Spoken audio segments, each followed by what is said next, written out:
एक गहरे जंगल में एक छोटा सा गांव था। यहाँ के लोग अपने आप में खुशहाल थे। गांव की आबादी कम थी। लोगों की आदत थी कि वे अपने गांव के पास के जंगल में जाकर शिकार करते और अपने रोजगार का पालन करते थे। कभी कभी जंगल के अंधेरे हिस्सों में खतरे की चपेट में आ जाने का खतरा होता था, लेकिन लोग उसे बेहद होशियारी से पार कर लेते थे। एक बार गांव के एक नौजवान नामक राज ने अपने दोस्तों के साथ शिकार करने का प्रयास किया।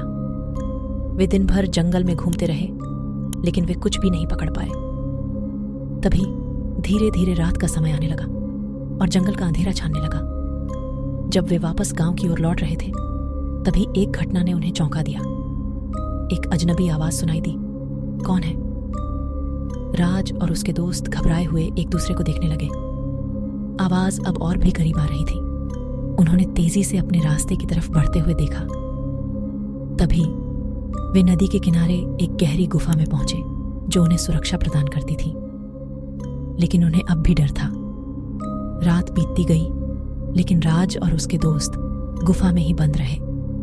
सुबह होने के साथ साथ उन्होंने धीरे धीरे गुफा से बाहर निकलने का निर्णय किया।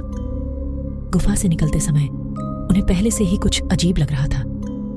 जंगल में आत्मा का एहसास हो रहा था। जब वे गुफा से बाहर निकले तो वे चौंक गए। उनके आसपास बस खाली सा था, कोई नहीं था। गांव की ओर बढ़ते समय उन्होंने एक अजीब महसूस किया, जैसे कोई उनका पीछा कर रहा हो। बस कुछ देर बाद राज और उसके दोस्तों ने अपने ही गांव में पहुंच जाने के बाद अपनी बातें चर्चा की। उन्होंने महसूस किया कि वे जंगल में गुमशुदा हो गए थे और शायद कोई उनका पीछा कर रहा था। इसके बाद से वे कभी भी उस जंगल में नहीं गए। राज ने यह सीख ली कि जंगल में आत्मविश्वास बहुत जरूरी है और अकेले गुम होना बहुत खतरनाक हो सकता है।